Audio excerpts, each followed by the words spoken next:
প্রথমেই নজর রাখবো আজকে 40টি তাজা সংবাদের দিকে। শুরুতেই শিরোনাম। খুলল অন্নপূর্ণার পোর্টাল, নিমেষে স্ট্যাটাস জানার সুযোগ বাতিল হলে কিভাবে আবেদন করবেন। বাড়িতে বসেই কি মিলবে স্বাস্থ্য বিমার কার্ড, মুখ্যমন্ত্রী স্বাস্থ্য বিমায় নাম তোলার নিয়ম জানুন। মেয়ো রোডে ছাত্র যুবদের সভার অনুমতি দিক, কালীঘাটের পর এবার হাইকোর্টে ঋতব্রত তৃণমূল। সেপ্টেম্বর থেকে আরও আগে ঢুকবে অন্নপূর্ণা যোজনার টাকা, তারিখ জানিয়ে দিলেন মুখ্যমন্ত্রী। দুই একদিন আসার কালচার বরদাস্ত নয়, শিক্ষক অধ্যাপকদের হাজিরাই করা বার্তা মন্ত্রীর।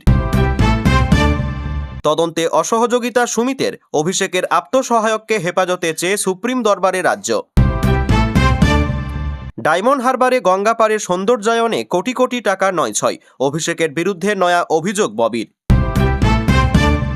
চা বাগানে জমি বিক্রির টাকা তৃণমূল ফান্ডে, উত্তরে কেলেঙ্কারির অভিযোগ মন্ত্রী শঙ্করের। সুজিত বসু জামিন মামলায় রায়দানের ঠিক আগেই সরে দাঁড়ালেন বিচারপতি, হাইকোর্টে ঘটল নজিরবিহীন ঘটনা। হাইকোর্টে পিছল অভিষেকের অ্যাকাউন্ট ফ্রিজ মামলা, ব্যাংকের রিপোর্ট তলব বিচারপতির। বাংলার কৌশল মহোৎসবে চাকরির রেকর্ড, অফার লেটার পেলেন 1776 জন। আয়ুষ্মান ভারত হেলথ স্কিম রাজ্যে চালুর পরই মিলল সুফল, আয়ুষ্মান ভারতের হাত ধরেই হাওড়ায় জীবন বাঁচল প্রবীণার। হাইকোর্টের ভর্ৎসনার পরে নড়ে চড়ে বসল সিবিআই, সোজা আরজি করের অধ্যক্ষের ঘরে কেন্দ্রীয় গোয়েন্দারা। টানা বৃষ্টিতে জলমগ্ন পূর্ব মেদিনীপুর, বন্যা পরিস্থিতি খতিয়ে দেখতে হলদিয়ায় বৈঠক মুখ্যমন্ত্রীর। টাকার বান্ডিল ছুড়ে পালানোর চেষ্টা, 1 লাখ টাকা ঘুষ নিতে গিয়ে হাতে নাতে গ্রেপ্তার কনস্টেবল। মমতা জমানার 1600 সুপার নিউমেনারি পদ প্রত্যাহার, হাইকোর্টে জানালো রাজ্য। লাগাতার অবহেলা ও গাফিলতির ফল, নিউ মার্কেট কাণ্ডে তৃণমূলকে তোপ মুখ্যমন্ত্রীর। বাংলার পর অসমের মামলাতেও জামিন, 13 বছর পর বিরাট স্বস্তিতে সারদা কর্তা সুদীপ্ত সেন। জনগণনার কাজে যুক্ত থাকলে অন ডিউটি, শিক্ষক শিক্ষিকাদের স্বস্তি দিয়ে নির্দেশিকা জারি রাজ্যের। এমন হোটেলের অনুমতি কিভাবে, তদন্তে বিশেষ দল গঠন হবে, নিউ মার্কেটের ঘটনায় করা অগ্নিমিত্রা।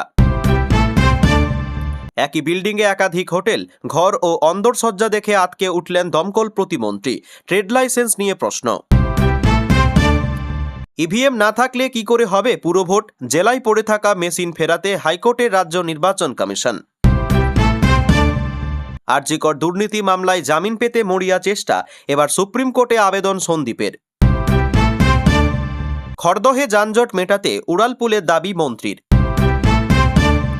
দেশে 4 মাল্টি ট্র্যাকিং প্রকল্পে 9450 কোটি, বাংলায় রেলের 1073 কিলোমিটার সম্প্রসারণের অনুমোদন দিল কেন্দ্র।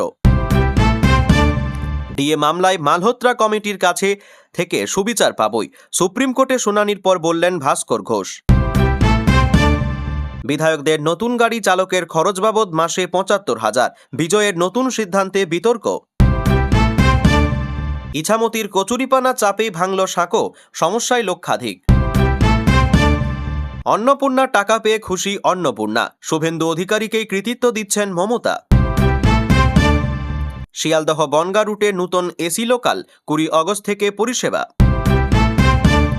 ফ্লাইটের ভাড়া বাঁধছে সরকার, খসড়া জমা পড়ল শীর্ষ কোর্টে। রাম মন্দিরের প্রসাদের নামে সাধারণ মিষ্টি বিক্রি, আমাজনকে 1 লক্ষ টাকা জরিমানা কেন্দ্রের। সরকারকে চ্যালেঞ্জ পুরো গান নয়, বন্দে মাতারামে 2টি স্তবকই গাইবে কংগ্রেস। বকেয়া মেটাতে ফেডারেশনের থেকে আরও সময় চাই ডায়মন্ড হারবার, ভবিষ্যৎ নড়বড়ে অভিষেকের ক্লাবের। নিট প্রশ্নফাঁস এবার অসম্ভব, দাবি কেন্দ্রের, এনটিএকে নিষিদ্ধ করতে একাধিক নির্দেশ সুপ্রিম কোর্টের। আন্দোলনের জেরে ঝাড়খণ্ডে বাতিল 39 পরীক্ষা, পিছল 6, জেপিএসসি জেএসএসসি নিয়ে বড় সিদ্ধান্ত হেমন্ত সরকারের। দিল্লির জল বোর্ডের টেন্ডারে কারচুপির অভিযোগ, ফের গ্রেপ্তার সত্যেন্দ্র জৈন, পুলিশের জালে আরও 6। ভারত জাপান দ্বিপাক্ষিক সম্পর্কের উন্নতি, দিল্লিতে রাজনাথ সিংয়ের সঙ্গে বৈঠক জাপানের প্রতিরক্ষা মন্ত্রীর। 1 মাস আগে দেশদ্রোহী ছিলাম, এনডিএতে যোগের প্রস্তাব উড়িয়ে কেন্দ্রীয় মন্ত্রীকে কটাক্ষ দীপকের। নিট বিতর্কের মাঝেই ইউপিএসসি প্রিলিমে ৮ প্রশ্ন ভুল, জবাব তলব ট্রাইব্যুনালের। প্রিয় দর্শক, এবার আসছি বিস্তারিত খবরে। খুলে গেল অন্নপূর্ণা যোজনার পোর্টাল। গতকাল থেকে অনলাইনে দেখা যাচ্ছে আবেদন ঠিক কোন অবস্থায় রয়েছে। সরকারি ওয়েবসাইট https:/socialregistry.wb.gov.in গেলে দেখা যাচ্ছে আপনার আবেদন কোন পর্যায়ে রয়েছে। আবেদন বাতিল হলে জানাতে ফের আবেদনের সুযোগ থাকছে, অথবা অযোগ্য কেউ অনুদান পেলে সেই অভিযোগও জানানো যাবে। তবে সুনির্দিষ্ট তথ্য দিতে হবে। কিভাবে দেখবেন স্ট্যাটাস? https://socialregistry.wb.gov.in যাওয়ার পর সিটিজেন্স বা ফ্যামিলি লগইন অপশনে ক্লিক করার পর আপনার জেলা নির্বাচন করতে হবে। তারপর যে নম্বর দিয়ে আপনি আবেদন করেছেন সেটি দিন। আপনার মোবাইল নম্বরে 6 সংখ্যার ওটিপি যাবে, সেটি দিতে হবে। তারপরই নতুন পেজ ওপেন হবে। সেখানে বেনিফিশিয়ারি স্ট্যাটাস ডিটেলস ক্যাটাগরির নিচে অন্নপূর্ণা যোজনায় আবেদনকারীর নামের পাশে লেখা থাকবে অ্যাপ্রুভ, আন্ডার প্রসেস ও রিজেক্টেড। অ্যাপ্রুভ হয়ে থাকলে আপনি ইতিমধ্যেই টাকা পেয়েছেন, অথবা খুব দ্রুতই তা পেয়ে যাবেন। আবেদনপত্র বাতিল হলে এই পোর্টালে তথ্য দিয়ে ফের আবেদন করতে পারবেন। কিভাবে করবেন আবেদন? পোর্টাল খোলার পর উপরের দিকে অবজেকশন বা ক্লেমের অপশন পাবেন। সেখানে ক্লিক করলে দুটি অপশন আসবে। একটিতে আবেদনকারী নিজের ফর্মের ভিত্তিতে আরও কিছু তথ্য দিয়ে ফের নিজের নামে আবেদন করতে পারবেন। এছাড়াও অন্য কেউ যদি অযোগ্য হয়েও অনুদান পেয়েছেন, সেই তথ্য সরকারের কাছে তুলে ধরা হবে। আয়ুষ্মান ভারত প্রকল্পের তালিকায় নাম না থাকলে আর চিন্তার কিছু নেই। এই রাজ্যে চালু হয়েছে মুখ্যমন্ত্রী স্বাস্থ্য বীমা যোজনা। এই প্রকল্পের মাধ্যমে যোগ্য পরিবারগুলি বছরে সর্বোচ্চ 5 লক্ষ টাকা পর্যন্ত ক্যাশলেস চিকিৎসার সুবিধা পাবেন। শুধু পশ্চিমবঙ্গ নয়, দেশের বিভিন্ন প্রান্তের হাসপাতালেও এই পরিষেবা পাওয়ার সুযোগ থাকছে। রাজ্য সরকারের তরফে জানানো হয়েছে, মুখ্যমন্ত্রী স্বাস্থ্য বীমা যোজনায় পুরো পরিষেবাটি ক্যাশলেস। আয়ুষ্মান ভারতের মতো এই প্রকল্প থাকছে স্বাস্থ্য কার্ড। চিকিৎসার পরিধিও যথেষ্ট বড় রাখা হয়েছে। রাজ্যে এই মুহূর্তে 1240টি বেসরকারি এবং 627টি সরকারি হাসপাতাল এই প্রকল্পের আওতায় রয়েছে। পাশাপাশি দেশের অন্যান্য রাজ্য মিলিয়ে প্রায় 38,600টি হাসপাতাল চিকিৎসার সুযোগ পাওয়ার কথা জানানো হয়েছে। প্রায় 1950 ধরনের রোগের চিকিৎসা এবং এই বীমার আওতায় রাখা হয়েছে। তার মধ্যে হাঁটু ও হিপ প্রতিস্থাপনের মতো গুরুত্বপূর্ণ চিকিৎসাও রয়েছে। তবে MMSBI এর সুবিধা পেতে কয়েকটি যোগ্যতা শর্ত পূরণ করতে হবে। পরিবারের বার্ষিক আয় 8 লক্ষ টাকার মধ্যে থাকতে হবে। পাশাপাশি কোনো ব্যক্তি যদি পশ্চিমবঙ্গ স্বাস্থ্য প্রকল্প বা WBHS কেন্দ্রীয় স্বাস্থ্য প্রকল্প বা CGHS ESI কিংবা অন্য কোনো সরকারি মেডিকেল ইন্স্যুরেন্সের আওতায় থাকেন, তাহলে তিনি এই প্রকল্পের সুবিধা নিতে পারবেন না। যোগ্য পরিবারকে স্বাস্থ্যসাথী প্রকল্পের আওতায় থাকতে হবে এবং কেন্দ্রের আয়ুষ্মান ভারত তালিকার বাইরে থাকতে হবে। মুখ্যমন্ত্রী স্বাস্থ্য বীমা যোজনা পরিবার ভিত্তিক হলেও পরিবারের প্রতিটি সদস্যের নামে আলাদা ডিজিটাল কার্ড তৈরি করা হবে। এর জন্য কোনো টাকা দিতে হবে না। পরিবারের সদস্যের সংখ্যার ক্ষেত্রেও কোনো নির্দিষ্ট সীমা রাখা হয়নি। কার্ড তৈরির আগে আধার ভিত্তিক পরিচয় যাচাই করা বাধ্যতামূলক। নির্দিষ্ট ক্যাম্প বা পোর্টালের মাধ্যমে যাচাই শেষ করার পর ডিজিটাল কার্ড পাওয়া যাবে। উল্লেখ্য, সাধারণ মানুষের কাছে এই প্রকল্পের আবেদন প্রক্রিয়া পৌঁছে দিতে ফের জনকল্যাণ শিবির আয়োজনের কথা জানিয়েছেন মুখ্যমন্ত্রী। খুব শীঘ্রই অনলাইন আবেদন প্রক্রিয়াও চালু করার কথা জানিয়েছেন স্বাস্থ্যমন্ত্রী শারদত্ত মুখোপাধ্যায়। প্রসঙ্গত, আয়ুষ্মান ভারতের তালিকায় বাইরে থাকা সমস্ত পরিবারকে একসঙ্গে এই সুবিধা দেওয়া হবে না। আগে তাদের যোগ্যতা যাচাই করা হবে। এর জন্য বাড়ি বাড়ি গিয়ে সমীক্ষা ও ফিল্ড ভেরিফিকেশনের পরিকল্পনা নেওয়া হয়েছে। আধার সহ প্রয়োজনীয় তথ্য পরীক্ষা করে দেখা হবে সংশ্লিষ্ট পরিবার প্রকল্পের সমস্ত শর্ত পূরণ করছে কিনা। যাচাইয়ে যোগ্য প্রমাণিত হলেই তাদের MMSBI এর আওতায় এনে কার্ড দেওয়া হবে। আগামী 28শে আগস্ট তৃণমূল ছাত্র পরিষদের প্রতিষ্ঠা দিবস। এবার তা নিয়ে কালীঘাট তৃণমূল ও ঋতব্রতপন্থী তৃণমূলের মধ্যে শুরু হলো দড়ি টানাটানি। মেয়ো রোডে সভা করার অনুমতি চেয়ে এবার কলকাতা হাইকোর্টের দ্বারস্থ ঋতব্রত তৃণমূল। এখনও পর্যন্ত কলকাতা পুলিশের অনুমতি পাওয়া যায়নি। এরপরে গতকাল বিচারপতি সৌগত ভট্টাচার্যের এজলাসে আবেদন জানায় ঋতব্রত তৃণমূল। যদিও আদালত জানিয়েছে জরুরি ভিত্তিতে এই মামলার শুনানি সম্ভব নয়, তবে মামলা দায়ের করার নির্দেশ দিয়েছেন বিচারপতি সৌগত ভট্টাচার্য। তাৎপর্যপূর্ণভাবে মঙ্গলবারই এই বিষয়ে কলকাতা হাইকোর্টে দ্বারস্থ হয়েছিল কালীঘাট তৃণমূল। কালীঘাট টিএমসিপির হয়ে আইনজীবী অর্ক কুমার নাগ এই সংক্রান্ত আবেদন জানান বিচারপতি সৌগত ভট্টাচার্যের এজলাসে। আবেদনে তিনি জানান, গত 27শে জুলাই টিএমসিপির প্রতিষ্ঠা দিবসের অনুষ্ঠানে অনুমতি চেয়ে আবেদন জানানো হয় পুলিশ।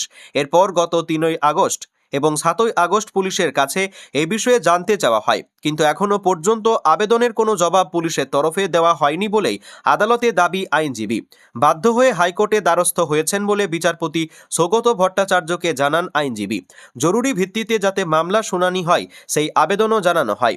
বলে রাখা প্রয়োজন, প্রত্যেক বছর মেয়র রোডে গান্ধী মূর্তির পাদদেশে তৃণমূলে ছাত্র পরিষদের প্রতিষ্ঠা দিবস পালন করা হয়, যেখানে প্রধান বক্তা হিসেবে উপস্থিত থাকেন মমতা বন্দ্যোপাধ্যায়। যদিও বর্তমান পরিস্থিতি আলাদা।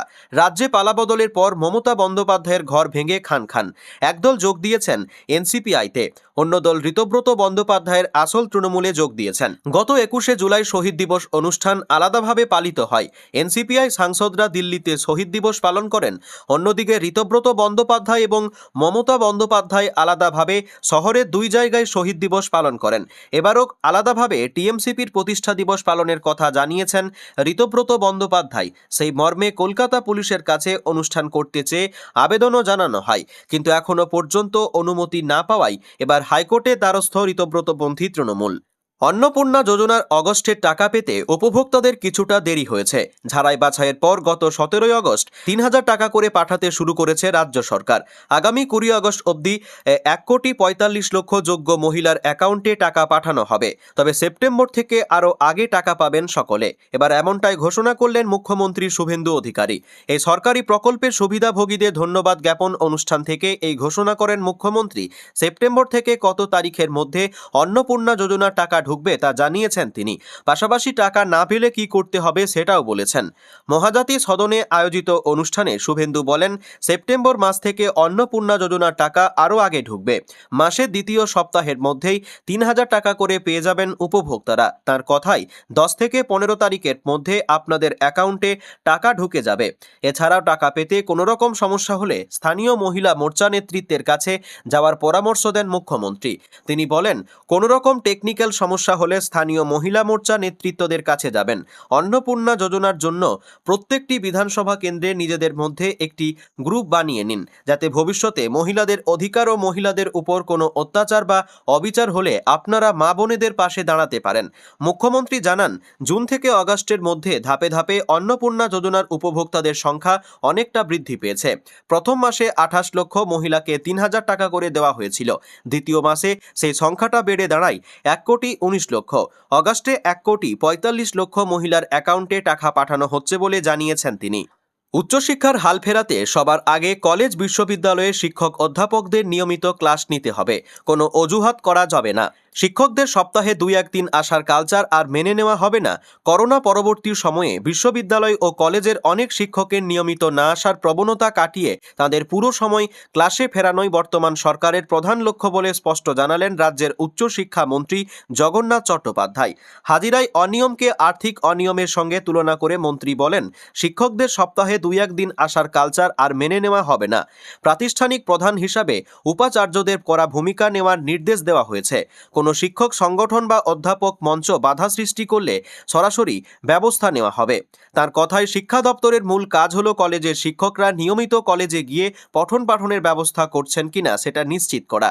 মঙ্গলবার নিউটাউন কনভেনশন সেন্টারে জাতীয় শিক্ষানীতি নিয়ে আয়োজিত দুদিনের বিশেষ চিন্তন মন্থন বৈঠকের সূচনায় এমনটাই জানালেন জগন্নাথ। তিনি জাতীয় স্তরে রাজ্যের শিক্ষা প্রতিষ্ঠানগুলির অংশগ্রহণের উপর জোর দেন। তার বক্তব্য, জাতীয় স্তরে আমাদের শিক্ষা প্রতিষ্ঠানগুলি কোথায় রয়েছে সেটা দেখতে হবে। আমি হেরে যাব বলে খেলতে নামলেন না, এটা বলা যাবে না, খেলতে হবে। কলেজ পরিদর্শন আরও নিয়মিত করার কথাও বলেন তিনি। প্রত্যেক বিশ্ববিদ্যালয়ে কলেজ ইন্সপেক্টরের পোস্ট রয়েছে। সেই পোস্টের কাজ কি? নিয়মিত কলেজে গিয়ে দেখা কিভাবে কাজ চলছে, পঠন পাঠন হচ্ছে কিনা, শিক্ষকরা আসছেন কিনা সেগুলি দেখা। এদিন নিজের বক্তৃতায় মন্ত্রী স্পষ্ট জানিয়ে দেন, কিছু প্রতিষ্ঠান থেকে তারা এমন কিছু অভিযোগ পেয়েছেন যে সিএজি অডিট করাতে হচ্ছে। জগন্নাথের কথাই, বিশ্ববিদ্যালয়ের উপাচার্যর বিরুদ্ধে চুরির অভিযোগ উঠছে। এর থেকে অপমানের, অসম্মানের, অশ্রদ্ধার আর কিছু হতে পারে? ফের স্বস্তি সুমিত রায়ের। জমি দুর্নীতি মামলায় অভিষেক বন্দ্যোপাধ্যায়ের আত্মসহায়কের রক্ষা কবচ বহাল রাখল সুপ্রিম কোর্ট। আগামী শুনানি না হওয়া পর্যন্ত এই রক্ষা কবচ বহাল থাকবে বলে জানিয়েছে শীর্ষ আদালত। তবে তদন্তের গতি প্রকৃতি জানিয়ে মুখবন্ধ খামে রিপোর্ট রাজ্যকে জমা দিতে হবে বলে নির্দেশ সুপ্রিম কোর্টের। গতকাল প্রধান বিচারপতি সূর্যকান্ত, বিচারপতি জয়মাল্য বাগচি এবং বিচারপতি ভি মাহালার বেঞ্চে এই সংক্রান্ত মামলার শুনানি হয়। শুনানিতে রাজ্যের হয়ে সওয়াল করেন সলিসিটর জেনারেল তুষার তুষার মেহতা। শুনানিতে সুমিত রায়ের রক্ষা কবচ খারিজের আবেদন জানান তিনি। প্রধান বিচারপতির বেঞ্চে তুষার মেহতা অভিযোগ করে জানান, হাজিরা দিলেও তদন্তে সুমিত রায় সহযোগিতা করছেন না। এহেন পরিস্থিতিতে তাকে হেফাজতে নিয়ে জিজ্ঞাসাবাদ করা জরুরি। যদিও এক্ষেত্রে প্রধান বিচারপতির বেঞ্চ পর্যবেক্ষণে জানান, তদন্তে কোনো বাধা সৃষ্টি করা হচ্ছে না। এরপরেই তদন্তে কি কি বিষয় উঠে এসেছে তা তুলে ধরেন সলিসিটর জেনারেল তুষার মেহতা। এমনকি তদন্তে যে সমস্ত তথ্য এবং নথি উঠে এসেছে তা আদালতে জমা দিতেও যে রাজ্য প্রস্তুত তাও জানান আইনজীবী। সওয়াল জবাবে তুষার মেহতা জানান, তদন্ত এখনও চলছে। বেশ কিছু তথ্য ইতিমধ্যে সামনে এসেছে, তা খতিয়ে দেখা প্রয়োজন। এই অবস্থায় অভিষেক বন্দ্যোপাধ্যায়ের আত্মসহায়ক সুমিত রায়কে নিজেদের হেফাজতে নিয়ে জিজ্ঞাসাবাদ প্রয়োজন বলেও আদালতে দাবি করেন সলিসিটর জেনারেল। যদিও এহেন বক্তব্যের বিরোধিতা করেন সুমিত রায়ের আইনজীবী, সব পক্ষের বক্তব্য শুনে শীর্ষ আদালত সুমিত রায়ের রক্ষা কবচ বহাল রাখে। রাজ্যে পালাবদলের পরই মেদিনীপুর প্রাক্তন বিধায়ক সুজয় হাজরা শালবনীর একটি জমি সংক্রান্ত কেলেঙ্কারি মামলায় গ্রেপ্তার হন। পরবর্তীতে তার বিরুদ্ধে একের পর এক দুর্নীতি ও অনিয়মের মামলা যুক্ত হতে থাকে। এর মধ্যে রয়েছে ডেবরা চাকরি দুর্নীতি মামলা, শালবনী জমি কেলেঙ্কারি এবং ডেবরা চাকরি দুর্নীতি। দুই মামলাতে সুমিত রায়ের নাম উঠে আসে। ইতিপূর্বে শালবনী থানার পুলিশ সুমিতের সন্ধানে কালীঘাটে অভিষেক বন্দ্যোপাধ্যায়ের বাসভবনেও তল্লাশি চালিয়েছিল। দীর্ঘদিন আত্মগোপনে থাকার পর সুমিত রায় আদালত থেকে আইনি রক্ষা কবচ পান। তবে আদালতের নির্দেশ মেনে তদন্তের স্বার্থে তাকে ভবানী ভবনে হাজিরা দিতে হচ্ছে। অভিষেক বন্দ্যোপাধ্যায়ের উদ্যোগে ডায়মন্ড হারবারে গঙ্গাপাড়ের সৌন্দর্যায়ন প্রকল্পে কোটি কোটি টাকার নয়ছয়ের অভিযোগ। ক্যাগ রিপোর্টের ভিত্তিতে গতকাল ডায়মন্ড হারবার থানার পুলিশ ও দক্ষিণ 24 পরগনা জেলা প্রশাসনের কাছে এ ব্যাপারে তদন্ত চেয়ে লিখিত অভিযোগ দায়ের করলেন বিজেপি নেতা অভিজিৎ দাস ওরফে ববি। জানিয়ে নতুন করে আইনি জটিলতায় ডায়মন্ড হারবারের সাংসদ। বিজেপি নেতার অভিযোগ, 2017-তে ডায়মন্ড হারবারের সাংসদ অভিষেক বন্দ্যোপাধ্যায়ের নির্দেশে ডায়মন্ড হারবারে গঙ্গাপাড়ের সৌন্দর্যায়নের এক বড়সড় প্রকল্প শুরু করে তৎকালীন রাজ্য সরকার। যে প্রকল্পে কোটি কোটি টাকা হুগলি নদীর জলেই ভেসে গিয়েছে। ববির কথায়, রাজ্য পর্যটন দপ্তর পূর্ত দপ্তরকে 7,17,00,000 টাকা এই সৌন্দর্যায়ন প্রকল্পের জন্য বরাদ্দ করে। প্রকল্পের কাজ চলাকালীনই 2 বছরের মধ্যে ডায়মন্ড হারবার এসডিও গ্রাউন্ডের কাছে 117 নম্বর জাতীয় সড়কের পাশে হুগলি নদীর 250 মিটার বাঁধ নদীগর্ভে চলে যায়। সম্পূর্ণ অবৈজ্ঞানিক পদ্ধতিতে প্রকল্পের কাজ চলায় মারাত্মকভাবে ক্ষতিগ্রস্ত হয়েছিল নদী বাঁধ। তিনি জানান, এরপর সেই বাঁধের মেরামতের জন্য 16 কোটি টাকা ব্যয় হয়। এদিকে বেসরকারি সংস্থা ওই কাজের জন্য 2.5 কোটি টাকা দীর্ঘদিন বকেয়া থাকায় হাইকোর্টে মামলা করেছে। বকেয়া অর্থের অর্ধেক পরিমাণ টাকা ফেরত পেলেও ওই সংস্থাকে সম্পূর্ণ বকেয়া অর্থ পরিশোধ করা হয়নি বলে অভিযোগ করেন বিজেপি নেতা। তার কথায়, শেষ পর্যন্ত 2023-এর মার্চে পুরো প্রকল্পই বাতিল হয়ে যায়। যথাযথ পরিকল্পনার অভাবে সরকারের কোটি কোটি টাকা কার্যত নদীর জলে ভাসিয়ে দেওয়া হয়েছে বলে বিজেপি নেতার অভিযোগ। এ সংক্রান্ত ক্যাগ রিপোর্ট সহ যাবতীয় তথ্য তুলে ধরে গতকাল ডায়মন্ড হারবার থানায় পুলিশের কাছে কোটি কোটি টাকার নয়ছয়ের পুঙ্খানুপুঙ্খ তদন্ত চেয়ে এবং এই সরকারি অর্থ নয়ছয়ের সঙ্গে কারা জড়িত এবং সাংসদ অভিষেক বন্দ্যোপাধ্যায় ও সংশ্লিষ্ট সরকারি দপ্তরের আধিকারিকদের এ ব্যাপারে কি ভূমিকা ছিল, এফআইআর রুজু করে সেই তদন্ত প্রক্রিয়া শুরু করতে আবেদন জানিয়েছেন বিজেপি নেতা অভিজিৎ দাস। তৃণমূল কংগ্রেস জমানায় চা বাগানের জমি কেলেঙ্কারি, জমি বিক্রির টাকা গিয়েছে তৃণমূলের ফান্ডে। উত্তরবঙ্গের এই জমি কেলেঙ্কারি নিয়ে সরব হলেন রাজ্যের পর্যটন মন্ত্রী শঙ্কর ঘোষ। তার অভিযোগ, বেআইনিভাবে জমি বিক্রির টাকা তৃণমূলের নির্বাচনী কাজে ব্যবহার করা হয়েছে। চা বাগানে জমি হস্তান্তর নিয়ে তদন্ত চেয়েছেন শিলিগুড়ির বিজেপি বিধায়ক। সরকারি বিভিন্ন ক্ষেত্রে দুর্নীতির তদন্তে ইতিমধ্যেই অবসরপ্রাপ্ত বিচারপতি বিশ্বজিৎ বসুর নেতৃত্বে কমিশন গঠন করেছে মুখ্যমন্ত্রী শুভেন্দু অধিকারী সরকার। উত্তরবঙ্গের এই জমি কেলেঙ্কারি নিয়ে মুখ্যমন্ত্রীকে চিঠি লিখবেন বলে জানিয়েছেন পর্যটন মন্ত্রী।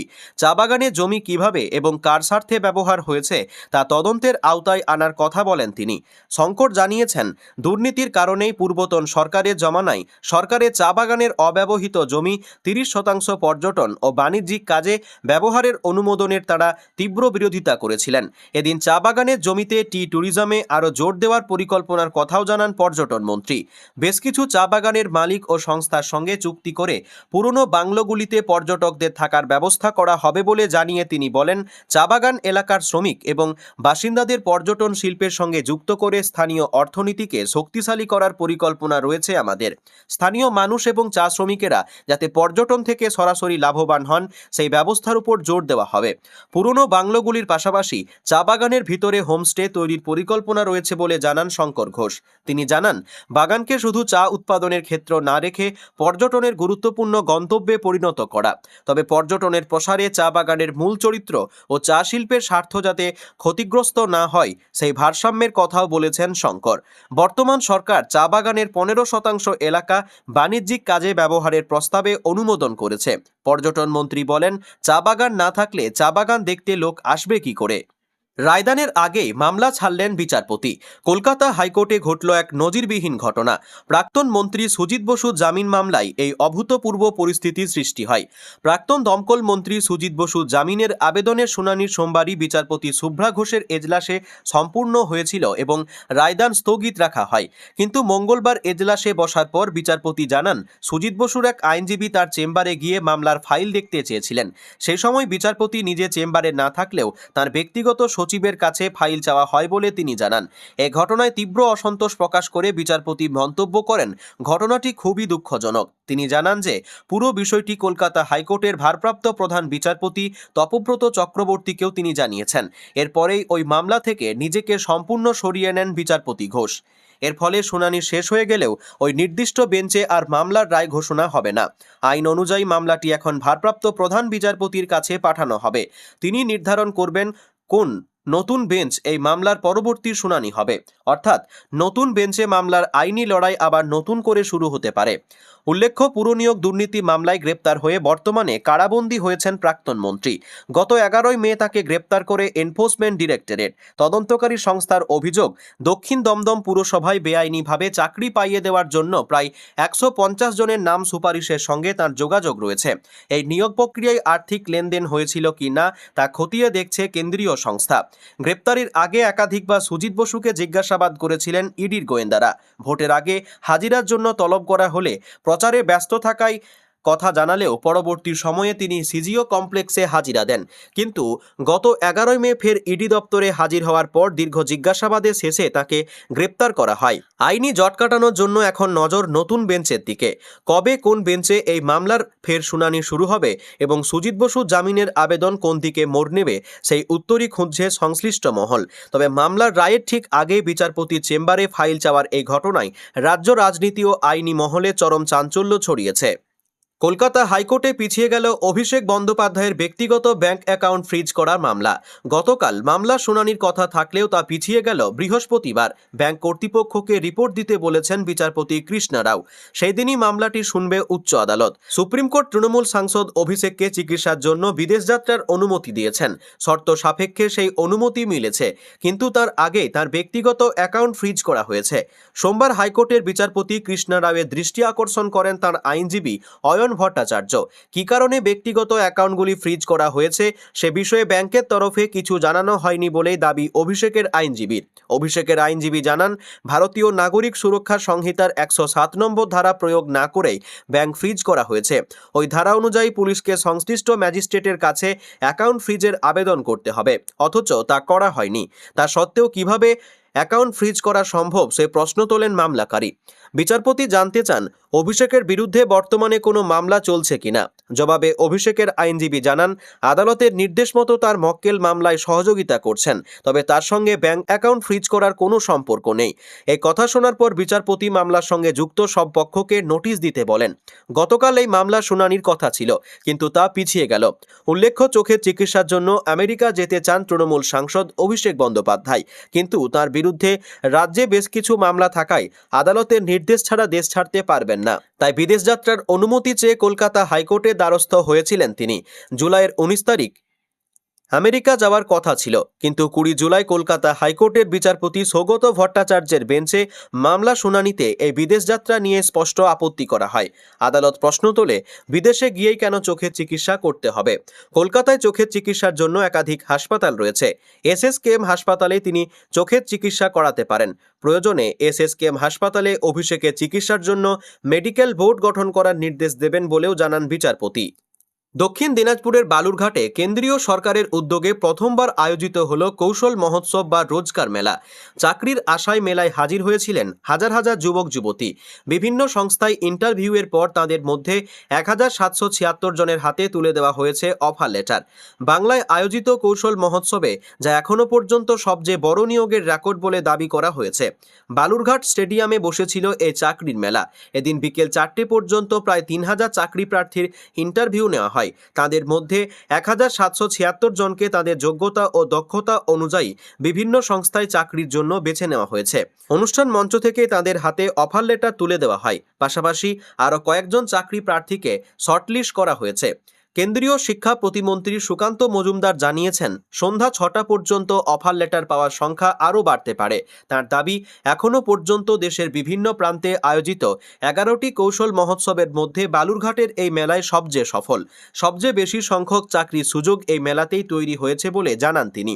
বালুরঘাটের এই অনুষ্ঠানে উপস্থিত ছিলেন কেন্দ্রীয় শিক্ষা প্রতিমন্ত্রী সুকান্ত মজুমদার, রাজ্যের আদিবাসী ও অনগ্রসর কল্যাণ দপ্তরের মন্ত্রী ক্ষুদিরাম টুডু এবং রাষ্ট্রমন্ত্রী জুয়েল মুর্মু। ছিলেন জেলার 3 বিধায়কও। এছাড়াও উপস্থিত ছিলেন জেলাশাসক বালা সুব্রহ্মমটি, police super Abhishek Gupta, skill development ডিপার্টমেন্টের director VS Arvind, principal secretary Rajiv Kumar সহ প্রশাসনের একাধিক আধিকারিক। প্রধানমন্ত্রী নরেন্দ্র মোদীর উদ্যোগে দেশের 10টি প্রান্তে ইতিমধ্যেই কৌশল মহোৎসবের আয়োজন হয়েছে। এবার প্রথমবার বাংলায় এই কর্মসূচির আয়োজন করা হলো দক্ষিণ দিনাজপুরের বালুরঘাটে। এই মেলায় Wipro, tata group, Axis bank সহ দেশের 50টিরও বেশি নামী সংস্থা অংশ নেয়। ফলে চাকরি প্রার্থীদের সামনে সরাসরি বিভিন্ন সংস্থায় কাজের সুযোগ তৈরি হয়।